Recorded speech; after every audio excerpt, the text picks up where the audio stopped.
앞으로 펼쳐질 자신의 인생이 잘 안 보이는 때예요. 그때 많은 방황을 하기도 합니다. 그래서 먼저는 우리가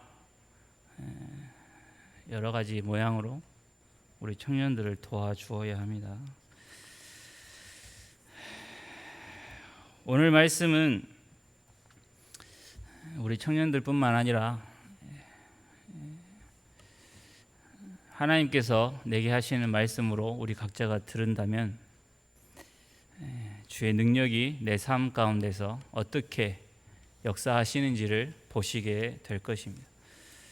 하나님의 역사하심을 보게 된다는 것은 참 좋고 기쁜 일이기도 한데 사람의 입장에서 보면 괴로운 일이기도 해요. 왜냐하면 하나님께서 원하시는 것과 내 마음이나 내 몸이 원하는 것이 자꾸만 상반되기 때문에 어렵습니다. 그래서 오늘의 말씀이 마음이 괴로운 말씀이 될 수도 있어요. 하지만 이 말씀이 저뿐만 아니라 우리 모두에게 하시는 하나님의 말씀으로 잘 듣는 시간이 되기를 바랍니다. 오늘 본문을 보면 하나님께서 모든 사람에게 베푸시는 일반 은총을 이야기하고 있는 부분입니다. 하나님께서 불의한 자나 의로운 자를 구별 없이 선인과 악인의 구별 없이 주시는 게 있다. 그게 바로 해를 비추시는 분이시고 비를 내려주시는 분이다 라고 하는 것을 말씀하고 있죠. 이것은 또한 무엇을 우리에게 알려주냐면 하나님께서는 저 높은 하늘 또는 영적인 세계에서만 영향을 미치시는 분이 아니라 자연과 믿지 않는 사람들에게도 또한 하나님이시며 그들에게 필요한 것을 또한 은혜로 베풀어 주시는 하나님이심을 말씀하고 있죠.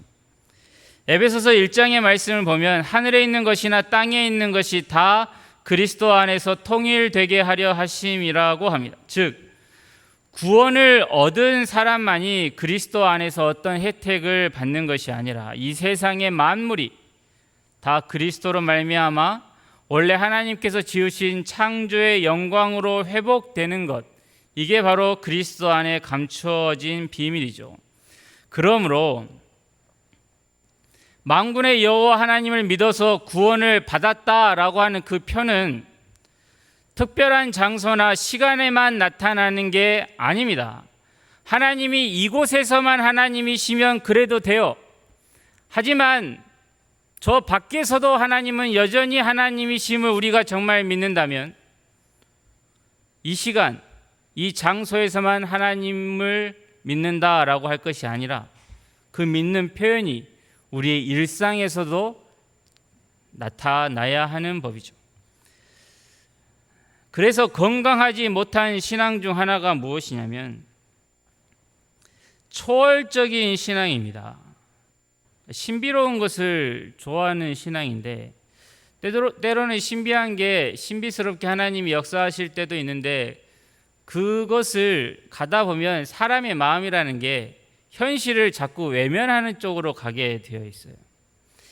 예수님을 믿는다는 것을 일반적인 상식에서 벗어나서 극단적으로 몰아가려고 하는 게 마치 믿음이 좋은 것 마냥 포장될 때가 있다는 겁니다. 예를 들어서 다들 들어보셨겠지만 신앙생활을 아주 잘하면 사고가 나지 않게 하나님이 다 막아주실 것이다. 혹 사고가 났다면 뭔가 잘못을 했으니까 났지. 그리고 이런 말도 있었어요. 심지어 교회에 나오면 병에 걸리지 않는다. 안 나오니까 병에 걸렸지. 또 하나님을 잘 믿으면 코로나도 비켜갈 것이다. 말도 실제로 있었죠. 이러한 식입니다. 시대가 사회적으로 어려움에 처하게 되면 자연과 상식을 벗어난 잘못된 신앙이 마치 뭔가 뜨겁고 열심 있는 것처럼 둔갑해지는 경우가 있습니다. 초월적인 신앙이 마치 믿음 좋은 것처럼 보이지만 사실은 그 깊은 그 안을 보면 내가 져야 하는 책임을 회피하는 것입니다. 가령 하나님의 뜻을 다들 우리는 묻습니다. 하나님, 내가 무엇을 하기 원하십니까? 근데 이런 기도를 하죠. 하나님, 매번 농사를 지을 때마다 잘 안 되는데 하나님, 올해는 무슨 농사를 지을까요? 그렇게 기도했다고 한번 생각해 보십시오. 각자 자신에게 적용하시고요. 그랬더니 어느 날 기도하다가 배추 모양이 보여요. 아, 하나님, 배추군요, 올해는. 배추를 믿음으로 이제 하나님이 직접 주셨으니까 믿음으로 이제 크게 짓습니다. 아주 옆집 밭까지 다 사가지고 배추를 아주 크게 짓습니다. 그런데 이제 문제가 생기죠. 냉해를 입고 기껏 고생해서 지어놨더니 값이 또 안 나와요. 그런 일이 일어나면 무슨 말이 대번에 나오냐면 하나님한테 이제 또 기도하죠. 하나님, 내가 하나님의 뜻을 물어서 하나님이 배추를 농사 지으라고 해서 배추를 지었는데 왜 망합니까? 이게 지금 자세히 보시면 하나님의 뜻을 묻는다고는 했는데 그 뜻을 묻는 목적이 무엇이었습니까? 하나님 시킨 대로 배추 농사를 지으면 어떻게 될 거라는 생각을 한 거죠. 농사가 잘 되고 가격도 잘 나와서 많은 돈을 벌 수 있을 것이다 라는 마음이 그 안에 숨겨져 있었던 것이죠. 그 사람은 하나님께 목적이 있는 게 아니고 내가 이 무슨 어떤 농사를 지어서 돈을 많이 버는 데 목적이 있었던 것입니다. 또 예전에는 뜨거운 믿음을 회복한다고 해서 일상에서는 하나님을 향한 뜨거운 믿음을 회복하기 어려우니 어떤 특정한 자리에 가야 무슨 특별한 능력 있는 사자의 말씀을 들어야 그 믿음이 회복된다라고 생각을 했던 적도 있어요. 간혹 그런 게 필요하기도 하죠. 그런데 또 생각을 해보시면 우리가 신앙을 가지고 사는 대부분의 시간은 저 산속에서 사는 게 아니고 일상에서 사는 거예요. 대부분을 여기서 살아요. 여기서 내가 어떻게 하나님의 사람으로 살아야 될지를 결정을 해야 하는 것입니다. 여기 바로 이 자리가 우리가 싸워야 하는 자리라고 하는 것이에요. 자꾸만 말씀을 보면서 시내산 정상에서 올라가 하나님과 직접 만나서 대화하는 모세를 보면서 와, 진짜 대단하다 라고만 생각을 하고, 변화산에 올라가서 눈이 부시도록 아름답게 변화된 예수님의 모습이 기록된 말씀만 자꾸만 자신의 눈에 들어온다면 마치 하나님께서는 그러한 곳에서만 역사하시는 것처럼 착각을 할 수 있다는 것입니다. 기도할 때도 마찬가지입니다. 기도라고 하는 것은 하나님께서 우리에게 기도할 것을 생각나게 해주시고, 그러면 우리가 그 하나님께서 주신 마음으로 우리의 지적인 능력을 사용해서 생각을 가지고 하나님 앞에 기도를 하는 게 마땅한 것인데, 이게 오랜 시간이 지나다 보니 짧은 시간 동안 누가 말을 한 번도 안 끊기고 더 많은 단어를 말하는가가 뭔가 능력 있는 기도같이 되어버렸다고 하는 것입니다. 심지어 자신이 뭐라고 했는지도 모른다고 하는데 오늘 정한 기도 시간 채웠다며 돌아가는 경우도 있습니다. 기도하고 예배를 드리고 말씀을 듣는 것은 우리가 사는 모든 일상의 현실을 믿음으로 살기 위한 것입니다. 예배당에서 살라고 우리를 구원해 주신 게 아니라는 거예요. 여기에서 하나님께서 나에게 하시는 말씀을 듣고 저 세상 가운데서 그 말씀을 붙들고 살라고 이곳에 나와서 말씀을 듣고 예배도 드리는 것이죠. 현실을 믿음으로 살기 위한 것입니다. 목적이 사라져버리고 수단이 그 목적이 있는 자리를 차지하는 것은 죄의 한 모습이죠. 좋은 신앙은 말씀을 듣고 행하는 것입니다. 그러면 어디에서 행합니까? 먼저는 교회 안에서 연습과 훈련을 하고 저 세상에 가서 더 치열하게 완성시켜 가는 것이죠.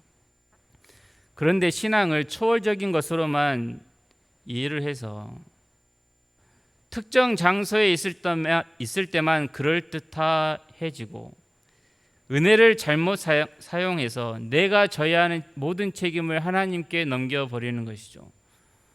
교회 안에서 욕하지 않는 것, 상스러운 소리를 하지 않는 것, 참는 것 잘하는 것입니다. 하지만 교회에서는 그걸 참았다가 밖에 나가서 해버리면 그 신앙은 심각하게 돌아봐야 합니다. 이웃을 사랑하라 라고 하는 말씀이 있죠. 그러면 이것을 어디에서 연습을 합니까? 연습하기 좋은 것을 하나님께서 주셨어요. 그것이 바로 교회입니다. 교회 안에서 믿음의 형제들에게 먼저 하는 거예요. 기도했더니 어느 날 형제를 내가 사랑하고 있더라가 아닙니다. 더 나아가서 하나님께서 원수를 사랑하라고 하시죠. 원수를 사랑하는 것을 연습해야 합니다. 어디서 훈련합니까? 교회 안에서 먼저 할 수 있어야 저 밖에서도 하는 거죠. 교회 안에서 어떤 원수라고 한들 하나님을 믿지 않는 저 사람보다 멀지 않습니다.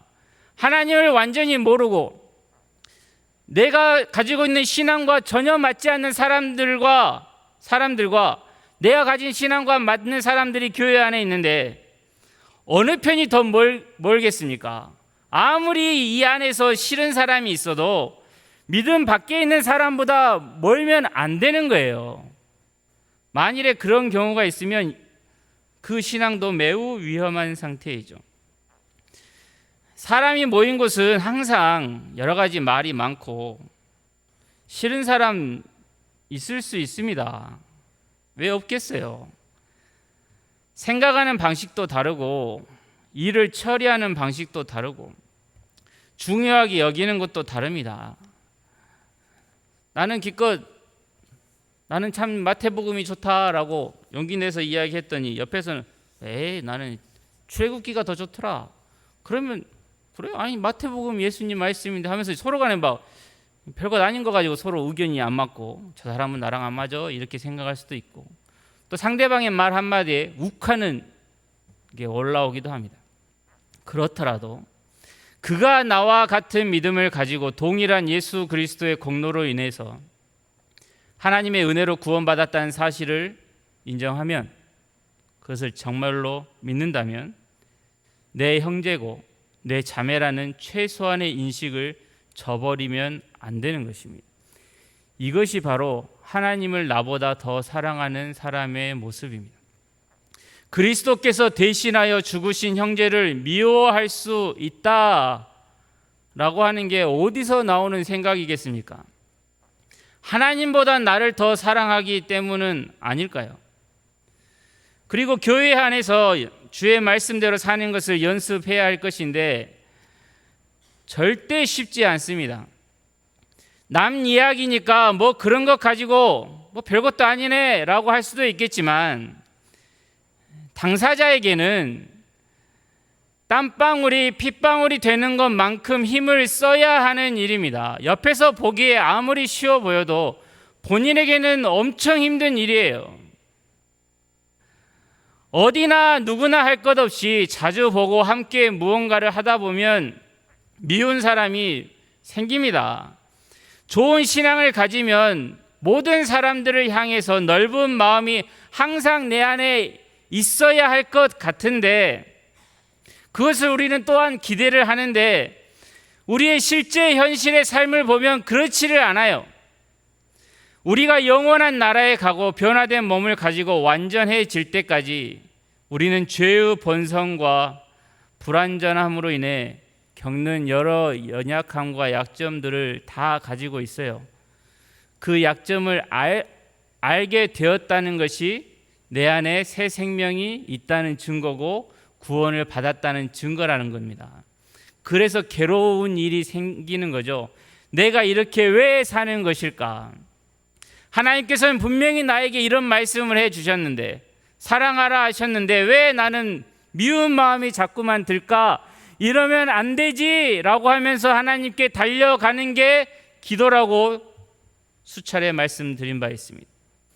보기 싫은 사람이 있죠. 그러면 그 원수를 어떻게 사랑해야 합니까? 기도하고 또 기도하고 기도했더니 괜찮아지는 그런 것이 아니라 연습을 해야 합니다. 연습. 어떻게 연습합니까? 가장 낮은 수준부터 말씀드리자면 눈에 띄면 자리를 피하십시오. 정말로 못 참겠거든 속이 터지면 뒤에서 욕을 하십시오. 다른 사람 뒤에서 욕하는 것은 비겁한 것이고 잘못된 것이지만 면전에다 대고 교회 안에서 욕을 해대는 것은 정말로 무례한 것입니다. 뒤에서 하는 것은 그나마 막 나가지는 않은 것이죠. 그런데 대부분 여기에서 멈추시죠. 그러지 말고 그 다음으로 가야 됩니다. 같이 앉아서 얼굴을 마주 보고도 참을 수 있는 자리까지 올라가야 돼요. 5분 정도 참는 경지에 올라가는 것입니다. 엉덩이는 들썩거리고 할 말은 없고 핸드폰은 또 여기다 놔둬가지고 볼 데도 없고 답답하죠. 그때 참는 거죠. 온몸이 뒤틀리는 것 같습니다. 그럼에도 바로 그 시간에 하나님께서 내게 말씀하셨으니 지켜 행하는 것입니다. 이게 살아있는 믿음이에요. 이때 외쳐야 될 게 이겁니다. 할 수 있다, 하면 된다, 해보자가 이때 나와야 되는 것이고 내게 능력 주시는 자 안에서 내가 모든 것을 할 수 있느니라가 바로 그때 적용시켜야 하는 것입니다. 어디에서 믿음의 능력을 보이려 합니까? 미운 사람과 함께 하는 바로 그것이 하나님께서 내게 주신 믿음의 능력을 볼 수 있는 자리입니다.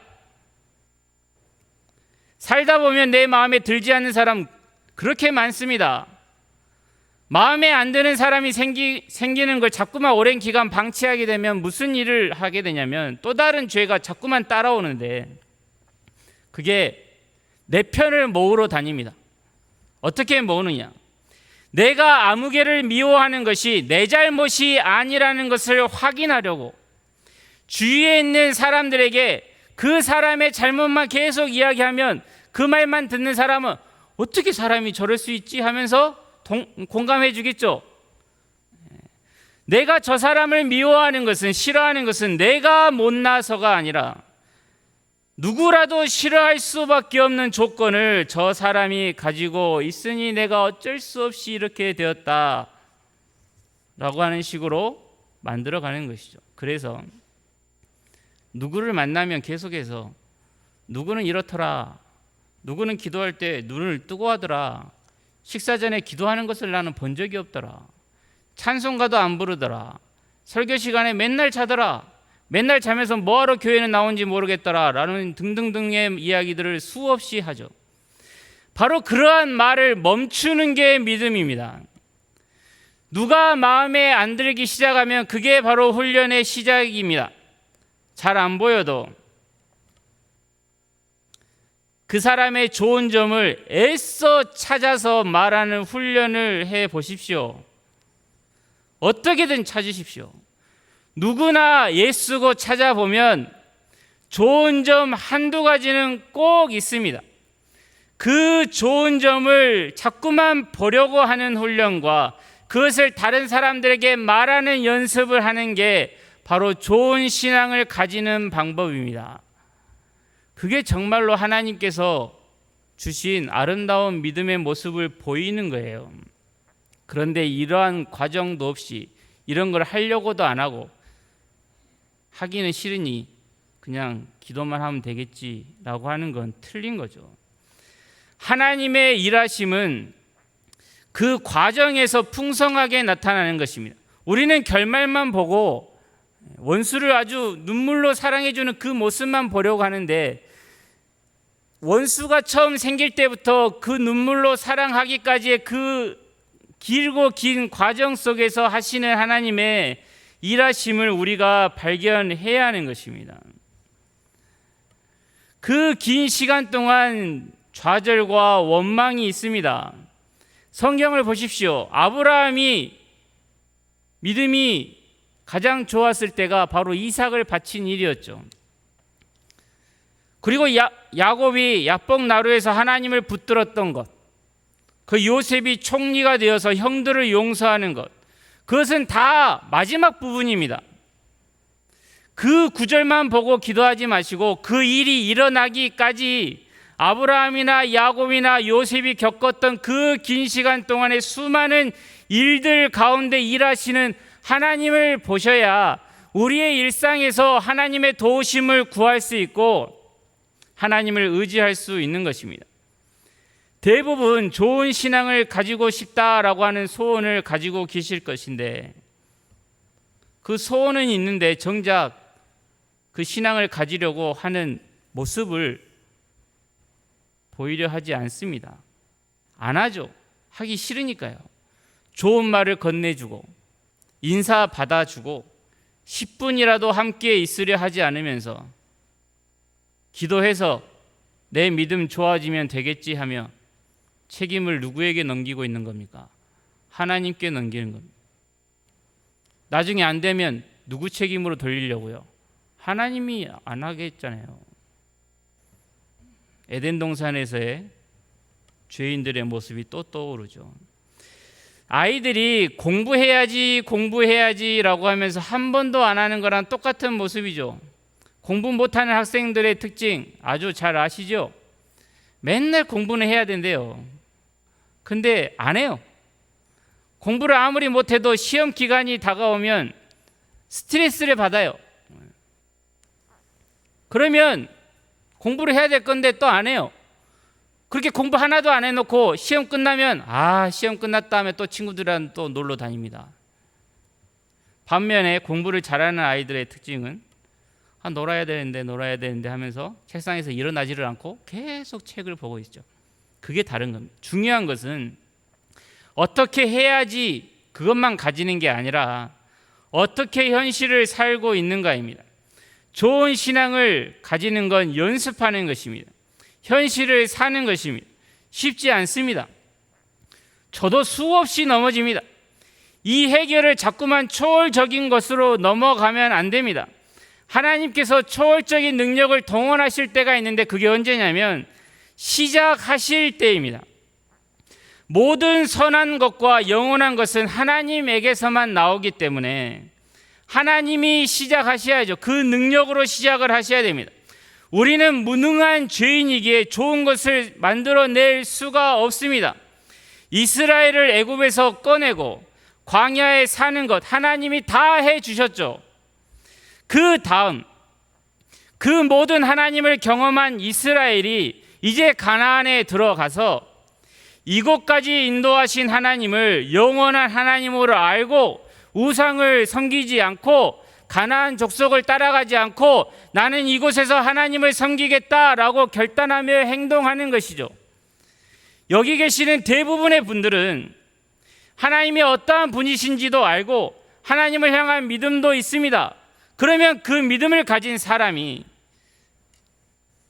일상에서 하나님의 사람으로 어떻게 살아야 할지를 성경을 통하여 우리에게 수없이 말씀하고 계시는데 우리는 과연 그 말씀을 따라 살려고 몸부림이라도 치고 있는가라고 하는 물음인 것입니다. 하나님께서 우리에게 생명을 주셨습니다. 또한 우리에게 지식을 주시고 하나님을 알게 하셔서 새 생활을 시작하게 하셨습니다. 이제 새 사람이 되었으면 그것을 정말로 믿으면 그 다음 사는 것은 내 것이 되어야 하는 것이죠. 하나님이 나를 로봇같이 조작하시는 것이 아니며 나를 물건으로 만드신 것이 아니라 나라는 인격적인 존재가 하나님의 사람이 되라는 것 아니겠습니까? 행하라 그러면 너희가 구원을 얻을 것이다 라고 하는 이러한 말은 저주받을 소리겠지만 구원을 받았으니 행하라 라고 하는 것은 복음인 것이죠. 골로새서 3장입니다. 그러므로 너희가 그리스도와 함께 다시 살리심을 받았으면 위의 것을 찾으라. 거기는 그리스도께서 하나님 우편에 앉아 계시느니라. 먼저 너희가 구원을 얻었느냐라고 묻고 그 다음에 너희가 할 일이 있다. 위의 것을 찾으라 라고 하시죠. 우리가 해야 하는 것입니다. 우리 자신을 위의 것을 찾는 사람으로 키워 나가야 합니다. 위의 것을 찾는 소극적인 방법이 땅에 있는 지체를 죽이는 일이죠. 음란과 부정과 사욕과 악한 정욕과 탐심, 이런 것을 하지 않는 것입니다. 그런데 그 이후에 계속해서 말씀을 하십니다. 옛사람과 그 행위를 벗어버리고 새 사람을 입었으니 이는 자기를 창조하신 이의 형상을 따라 지식에까지 새롭게 하심을 입은 자니라입니다. 이 연습을 해야 하는 것이죠. 이것을 잘해야 믿음 좋은 신자입니다. 하나님께서 은혜로 죄와 사망에서 우리를 건져내신 것은 그 다음을 살라고 시작해 주신 것입니다. 그런데 은혜로 시작된 구원만 보고 앉아 있으면 아이고 은혜니 나는 할 일이 없겠다라고 하며 기도만 하고 행하지 않으면서 기다리면 그건 믿음이 아니라 말씀을 아직도 모르는 것입니다. 구원은 이스라엘이 애굽에서 나온 것과 같습니다. 애굽에 돌아가면 또 끄집어내실 것입니다. 하지만 하나님께서 이스라엘 백성을 애굽에서 왜 끌어내셨습니까? 목적지가 있는 것이죠. 가나안에 들여보내시려고 하셨습니다. 젖과 꿀이 흐르는 땅, 하나님께서 기업으로 주시는 땅으로 가라고 애굽에서 이끌어내신 것이죠. 그런데 광야가 힘들고 가나안 정복 전쟁이 싫다면서 홍해 근처에다가 천막 쳐놓고 안 가고 버티고 있는 것입니다. 로마서 6장에서 말씀하시죠. 그러므로 우리가 그의 죽으심과 합하여 세례를 받음으로 그와 함께 장사되었나니 이는 아버지의 영광으로 말미암아 그리스도를 죽은 자 가운데서 살리심과 같이 우리로 또한 새 생명 가운데서 행하게 하려 하심이라입니다. 너희가 은혜로 죄와 사망에서 구원을 얻었다. 할 일이 없는 게 아니라 구원을 얻은 사람으로 가야 할 자리가 더 있다라고 하는 것이죠. 그게 바로 새 생명 가운데서 행하는 것입니다. 새 생명 가운데서 행하는 것이 무엇이겠습니까? 죄의 몸이 죽어 다시는 우리가 죄에게 종노릇 하지 않는 것이고 그리스도와 함께 죽었으면 또한 그와 함께 살 줄을 정말로 믿는다면 너희 자신을 죄에 대하여는 죽은 자요 그리스도 예수 안에서 하나님께 대하여는 산 자로 여기는 것이죠. 더 이상 죄를 나를 지배하지 못하도록 죄를 버리고 죽이고 나는 하나님께 대하여 산 자로 하나님께서 내게 말씀하실 때 그 말씀을 듣고 행하며 반응하는 사람으로 살려 하는 것입니다. 구원을 얻었다고 하는 것은 이제 죄 아래에 있지 않고 하나님 아래에 있다는 것을 알고 하나님 아래에 있는 사람으로 사는 것입니다. 그러므로 우리는 매일 우리의 신앙을 점검해야 합니다. 하나님께서 내게 하루라고 하는 시간을 주셨을 때 그 하루의 시간 동안에 내가 의의 무기로 사는가 아니면 죄에게 나를 맡겼는가, 이것을 매일 물으면서 매일 의의 무기로 나를 바치고 있는지를 점검해야 하는 것이죠. 밤에만 점검하지 마시고 아침에도 이 말씀을 생각하시면서 하나님 내게 하루를 주셨으니 오늘은 의의 무기로 살 수 있도록 내게 힘을 더하여 주십시오 라고 하고 사시는 동안 의의 무기로 살기 힘들 때가 찾아올 것인데 그때 믿음을 사용하는 것입니다.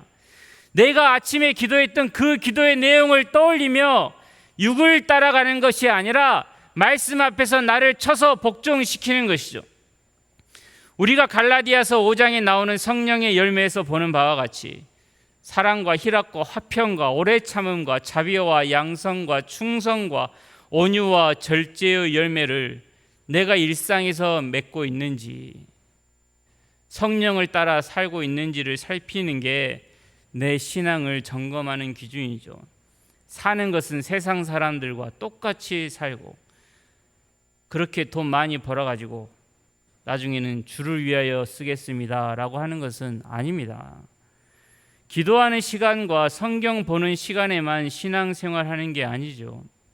우리는 세상 사람들과 똑같은 조건과 환경 속에서 돈을 벌면서 일상을 살면서 의의 무기로 자신을 드리는 하나님의 사람으로 사는 것입니다.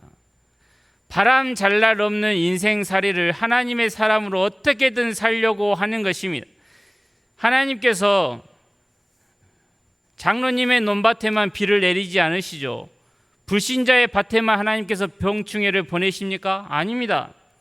현실 속에서 믿음으로 사는 것을 자꾸만 잊어버리니 그리스도인이라는 표가 특정 장소나 특정 시간에만 나타나고 기도하고 봉사하고 성경 보는 일에는 뛰어나는 듯한데 실제 일상에서는 아무런 힘이 없는 신앙이 되어서는 안 되는 것이죠. 한 사람의 말이나 표정이나 대인 관계를 보면 그가 속한 사회나 세상 앞에서 그가 어떠한 사람으로 살고 있는지를 알 수 있습니다.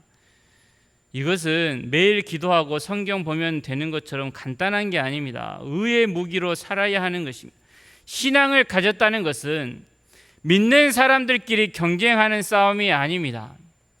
우리가 보냄받은 각자의 삶의 자리에서 우리가 많은 시간을 보내는 그 곳에서 하나님의 사람으로 버티고 서 있는 것이죠. 그때 죽으면 죽으리라 하는 것입니다. 소극적으로는 세상 사람들과 다르게 살며 적극적으로는 하나님의 사람으로 힘써 사는 것입니다. 정직하고 성실하며 자신을 위해 하지 않고 이웃을 위해 살 수 있죠. 왜 이러한 일이 하나님의 사람들에게 일어나냐면 하나님이 내 앞에 계신다는 것을 아니까요. 하나님이 나를 얼마나 사랑해 주셨는지를 알고 그 사랑이 내 안에 가득 차서 그게 넘쳐나니까 이웃까지 사랑할 수 있는 것입니다. 십자가를 지고 가면서 하나님의 은혜와 통치와 복주심을 자기의 유일한 힘으로 삼고 누가 보든지 말든지 손해가 되든지 말든지 하나님 앞에서 내게 주신 믿음의 삶을 살아 나가는 것입니다. 이런 모습이 우리의 모든 장소와 모든 만나는 사건에서 그리고 모든 생각에서 드러나야 하는 것이죠. 그럴 때 이 가운데도 계시겠지만 참으로 저분은 정말로 하나님을 믿는 분이구나. 나도 저렇게 신앙 좋은 사람으로 커가야 될 것인데 라고 하는 평가, 하나님으로부터 좋은 칭찬, 그것을 비로소 받게 되는 것이죠. 그렇지 않으면 만나서 이야기하면 재미가 없고 그리스도의 향기가 나지 않는 기이한 그리스도인이 됩니다. 예배당 안에서는 정말로 천국 백성 같은데 예배만 끝나면 저 문 밖에만 나가면 세상의 훌륭한 사람보다도 못하고 천사의 소리, 영적인 소리는 그렇게 잘하는데 그 마음에는 따뜻한 사랑이 전혀 느껴지지 않는 사람이 되는 것이죠. 신앙이 좋으면 얼마나 사람이 멋있어지는지 모릅니다. 사람보다 보기 싫은 것도 없지만 사람보다 아름다운 것도 없죠. 우리만이라도 이웃들이 만나고 싶고 만나면 힘이 나고 자꾸만 보고 싶은 사람이 되어야 합니다. 이를 위해서 오늘 말씀들을 기억하시고 그것을 믿음의 형제들 사이에서 훈련하고 그것이 잘 안 될 때 할 수 있다, 능치 못할 것이 없다 라고 하며 믿음으로 계속 시도하는 살아있는 믿음이 우리에게 있기를 바랍니다.